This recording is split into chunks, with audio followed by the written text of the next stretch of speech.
Courtland Simmons with you here at the CS Racing Report, and it is now post time for the 152nd running of the Belmont Stakes in this readjusted Classic Triple Crown Series for 2020. It will be run at the adjusted or shortened distance of 1 1/8 mile. First time since 1925 that it will not be run at the Test of the Champions distance of 1.5 miles. So let's look at the field of 10. 10 horses were drawn.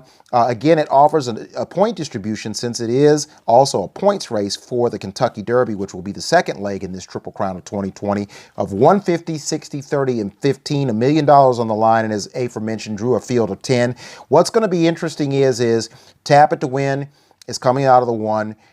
His Equibase is 108. He ran 139.76 just about 15 days ago over the track at 8.5 furlongs, won by 5, was very impressive to the point where Mark Casse wasn't even sure the time was right. And it'll be interesting to see if this doesn't affect him, the short turnaround. Same thing with Sole Volante for Patrick B. and Cone. He's coming out of the 2. He just ran on June the 10th, 10 days before this Belmont Stakes at 1 mile, beating the stablemate Fountain of Youth winner Ete Indian and the Florida Derby runner-up to the favorite Tis the Law, Chivalry. He was impressive. He's got a 109 Equibase as his top. He's a horse that likes to come from off of it, but this is his first run at 1.8 miles. It'll be interesting to see if he can come from off the pace, particularly with the hot pace, and make up the ground that he did in the Sam F. Davis and the great run that he had in finishing second in the Tampa Bay Derby. That'll be interesting. Or will he adjust his tactics no matter how hot the pace may be, hot, moderate, or cold? And if he can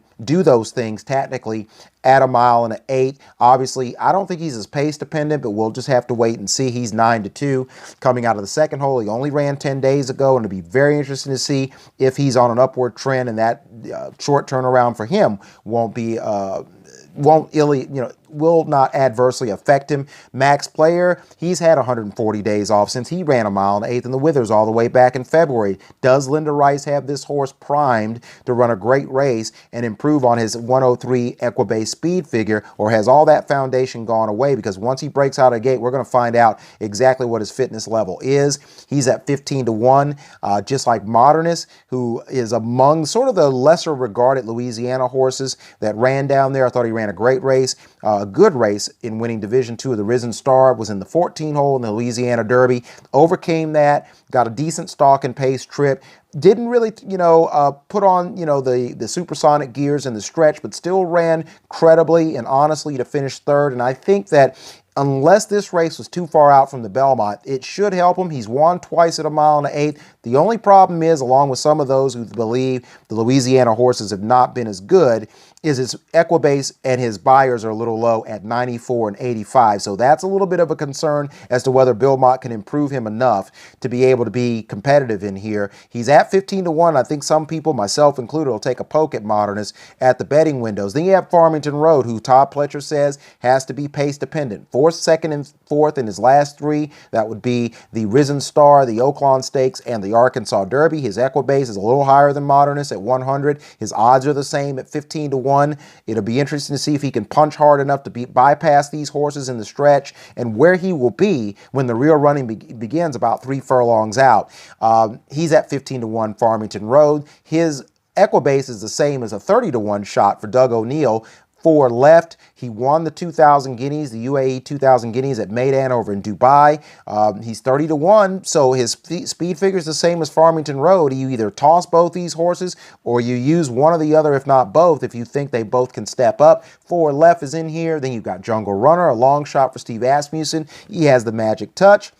But a lot of people are curious as to why he would even be in here after finishing 22.5 lengths behind Charlatan in the Arkansas Derby and with the low 85 Equibase speed figure. Then, of course, you have the favorite Tis the Law. Everything seems to be going his way, other than the fact he's had a little bit of a layoff since the Florida Derby. He has trained well since then, so will that sharpness show in the Belmont Stakes? He won the Champagne Stakes at the home of the first leg of the Triple Crown as a 2-year-old. He won the Holy Bull by 3, the Florida Derby by 4 1/4. Top Equibase speed figure of 117, comes from the same outfit that trained and owned Funnyside, Barclay Tag, and Saratoga Stable. Manny Franco has the mount. He's 6'5". He's coming out of post 8. He's got the stalk and pounce style. Will it, all come together and crystallize in the Belmont Stakes? He is the favorite at 6-5 and seems to be the horse to beat, unless some of these horses with recency are a little sharper than him, and somewhere in there the blades are a little bit too dull to be able to land in the winner's circle on one of the most important, if not the most important day for a 3-year-old,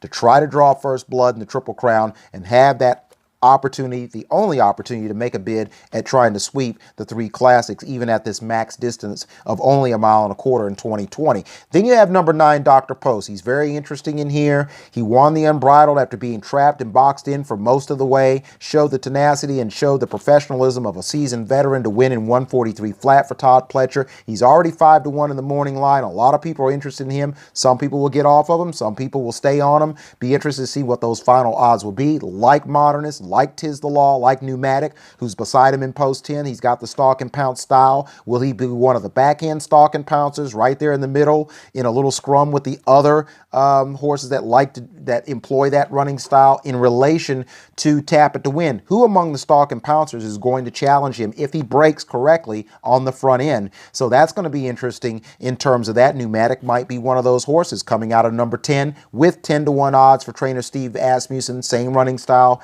that stalk and pounce. A good third in the Mat win after 2 nice wins at Oaklawn. I like his upside. His Equibase is a touch, it's higher than Modernist, a touch lower than Max Player, Farmington Road, and a couple of other horses in here, and Sole Volante. But he's very interesting in here, and I think he's a horse that could come through for Steve Asmussen. He's certainly a horse that you can use, which leads me to the picks.